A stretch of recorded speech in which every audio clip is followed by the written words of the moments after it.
शांति। 16/1/1977। संतुष्ट आत्माएं ही अनेक आत्माओं का इष्ट बन सकती है। हमको इष्ट देव बनना है ना, हम इष्ट देव इष्ट देवियां हैं। तो जब तक हम अंदर से संतुष्ट नहीं, जैसे आज बाबा ने कहा कि हर दुनिया राज ऋषि बनो, वरदान यही है ना, राज ऋषि बनना है, हर एक दुनिया की चीज को से वैराग्य। तो सर्व शक्तियों से संपन्न, श्रेष्ठ कर्म सिखलाने वाले, नजर से निहाल करने वाले शिव बाबा बोले, वरदाता बाप द्वारा सब वरदानों को प्राप्त करते हुए बाप समान वरदानी मूर्त बने हो। वरदाता द्वारा सर्व वरदान प्राप्त करते हुए बाप समान वरदानी मूर्त बने हो। एक है ज्ञान रत्नों का महादान, दूसरा कमजोर आत्माओं प्रति न शुद्ध संकल्प शुभ भावना द्वारा सर्व शक्तिमान से प्राप्त हुई शक्तियों का वरदान। ज्ञान धन दान देने से आत्मा स्वयं भी ज्ञान स्वरूप बन जाती है। लेकिन जो कमजोर आत्माएं ज्ञान को धारण नहीं कर सकती, ज्ञानी तो आत्मा नहीं बन सकती, स्वयं के पुरुषार्थ द्वारा श्रेष्ठ प्रारब्ध नहीं बना सकती।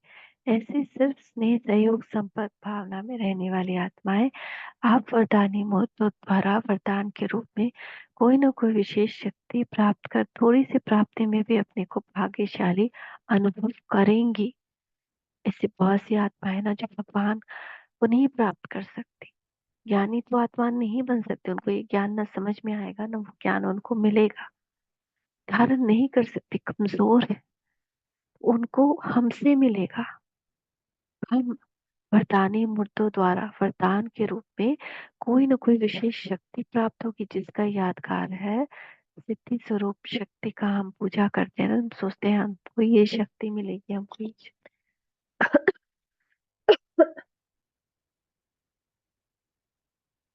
जिसको प्रजापत की प्राप्ति करने वाली आत्माएं कहेंगे। तो वो आत्माएं कुछ जो हमसे उनको शक्ति मिल जाएगी वो प्रजापत पाएगी। ऐसी आत्माएं डायरेक्ट योग द्वारा व स्वयं की सर्व धारणा द्वारा बाप दादा द्वारा सर्व शक्तियों को प्राप्त नहीं कर पाती, लेकिन प्राप्त किए हुए आत्माओं द्वारा आत्माओं के सहयोग से कुछ न कुछ वरदान प्राप्त कर लेती हैं। शक्तियों को विशेष रूप वरदानी कहकर पुकारते, तो हम सब क्या है, वरदानी है। तो अभी अंत के समय में महादानी से भी ज्यादा वरदानी रूप की सेवा होगी।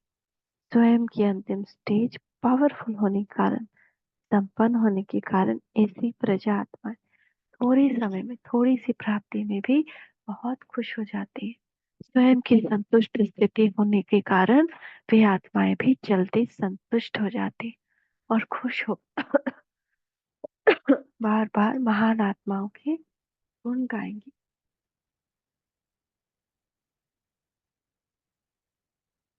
कमाल है, यही आवाज चारों ओर अनेक आत्माओं के मुख से निकलेगा। बाप का शुक्रिया और निमित्त बनी आत्माओं का शुक्रिया, यही गीत के रूप में चारों ओर गूंजेगा। प्राप्ति के आधार पर हर आत्मा अपने दिल से महिमा के फूलों की वर्षा करेगी। अब ऐसे वरदानी मूर्त बनने के लिए क्या करना है, विशेष एक बात का अटेंशन रखना है, सदा स्वयं से और सर्व से संतुष्ट। अब कोई गाली दे रहा तो उससे संतुष्ट कैसे होंगे, है ना। तो यहाँ पे ही ज्ञान के पॉइंट्स को यूज करना है कि ये भी आत्मा है और वो भी पवित्र ही आई थी। वो जो रोल कर रही है उसको वो रोल मिला, और वो रोल कैसे मिला, वो रोल कर्मों के अकाउंट के द्वारा ही बनाना। अगर मैंने उसको कहीं कभी किसी जन्म में कोई गाली दिया होगा, तो मैंने एक दिया होगा तो आज वो 10 देगी। इट्स ओके ना, संतुष्ट रहना, इट्स ओके, इट्स फाइन, मेरा तो विकर्म ही विनाश हो गया।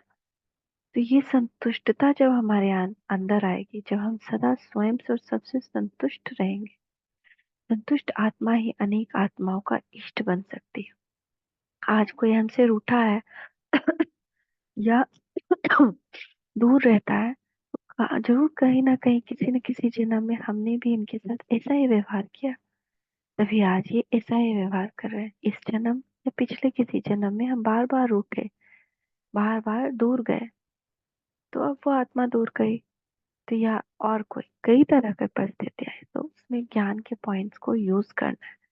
संतुष्टता अपने अंदर सर्व के प्रति भी संतुष्टता लानी, कि ये आत्मा अगर कोई किस अगर मेरा सेवा का ऐसा कार्य चल रहा है जो चैन ही नहीं, आराम ही नहीं, तो जरूर मैंने कभी ना कभी किसी न किसी जन्म में किसी का आराम हराम किया है ना। इतना किसी का सेवा करना पड़ रहा है, चाहे छोटा बच्चा ही क्यों ना होता है, तो कभी कभी हमको उसके पीछे भी बहुत एनर्जी गंवानी पड़ती है ना। तो कभी न कभी हमने उसकी एनर्जी को छीन किया किसी न किसी जन्म में, बिना किसी भी बात के कुछ भी प्रत्युत्तर रहता ही नहीं। Without action there is no reaction. ये कर्म प्योर साइंस है।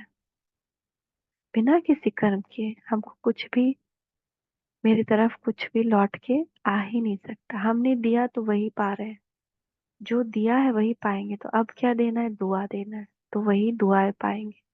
संतुष्ट रहना, संतुष्टता की भावना देनी है, तो वो भी संतुष्ट हो जाएंगे। तो संतुष्ट आत्मा ही अनेक आत्माओं का इष्ट बन सकती है, वह अष्ट देवता बन सकती है। तो सबसे बड़े से बड़ा गुण कहो या दान कहो या शिष्टता कहो या शिष्टा कहो, वो संतुष्टता है। तो हमको संतुष्ट मनी बनना है। संतुष्ट आत्मा ही प्रभु प्रिय, लोक प्रिय और स्वयं प्रिय होती है। संतुष्ट आत्मा ही की परख इन तीनों बातों से होती है। ऐसी संतुष्ट आत्मा ही वरदानी रूप में प्रसिद्ध होगी। तो अपनी को चेक करो कि कहाँ तक संतुष्ट आत्मा तो वरदानी आत्मा बने, है ना। संतुष्ट आत्मा इज इक्वल टू वरदानी आत्मा, समझा। संतुष्ट आत्मा इज इक्वल टू इष्ट आत्मा, संतुष्ट आत्मा इज इक्वल टू अष्ट देवता आत्मा। ऐसे विश्व कल्याणकारी महावरदानी एक सेकंड के संकल्प द्वारा अनुभव कराने वाले सर्व शक्तियों का प्रसाद तड़पती हुई आत्माओं को दे प्रसन्न करने वाले ऐसे साक्षात्कार मूर्त, दर्शनीय मूर्त, संपन्न और समान मूर्त, सर्व की श्रेष्ठ भावनाएं, श्रेष्ठ कामनाएं पूर्ण करने वाली आत्माओं को बाप दादा का याद, प्यार और नमस्ते। अपना गायन सुनिए। आप कौन हैं? इस गायन के अनुसार कर्म करिए। आप दर्शनीय मूर्त, साक्षात्कार मूर्त, संपन्न समान मूर्त, सर्व की श्रेष्ठ भावनाएं, श्रेष्ठ कामनाएं पूर्ण करने वाले, सर्व शक्तियों का प्रसाद तड़पती हुई आत्माओं को दे प्रसन्न करने वाले, न ऐसे आप विश्व कल्याणकारी महावरदानी आत्माओं को बाप दादा याद, प्यार, नमस्ते दे रहे हैं। हम बच्चों का भी मीठे मीठे बाप दादा को याद, प्यार और नमस्ते। शुक्रिया बाबा, शुक्रिया।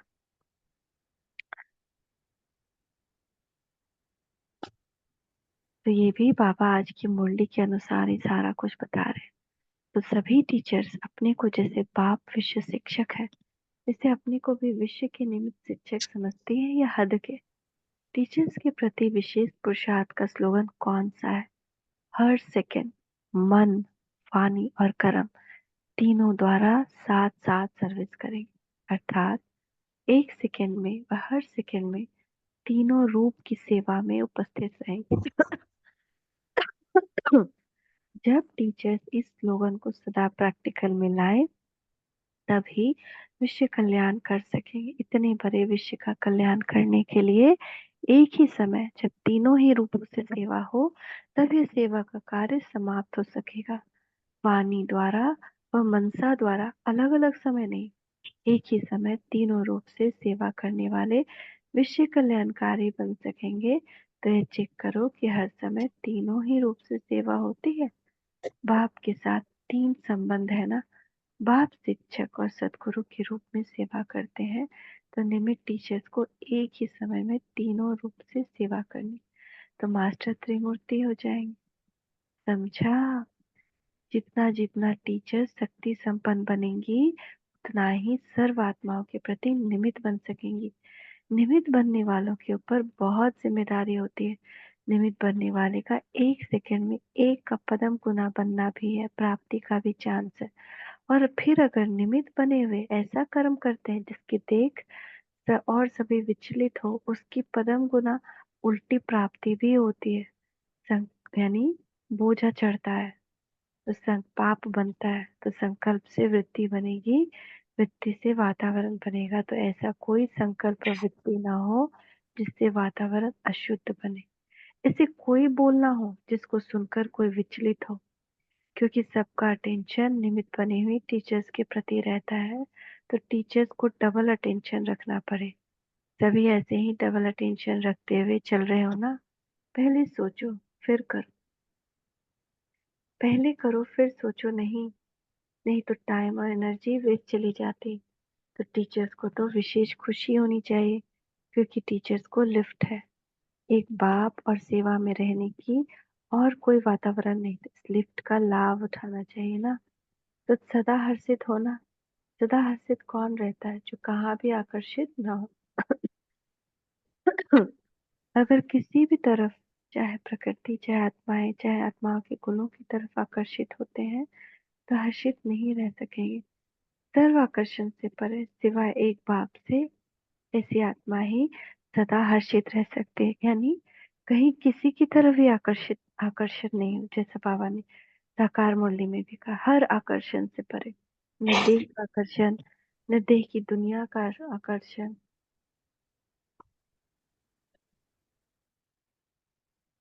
न और कोई आकर्षण। तभी क्या रह सकते? सिर्फ एक बाबा मन में जो है अजपा जाप चलता रहे, मेरा बस एक शिव बाबा। मीठे मीठे बाप दादा को हम बच्चों का याद प्यार। गुड मॉर्निंग, नमस्ते बाबा, नमस्ते, शुक्रिया बाबा, शुक्रिया।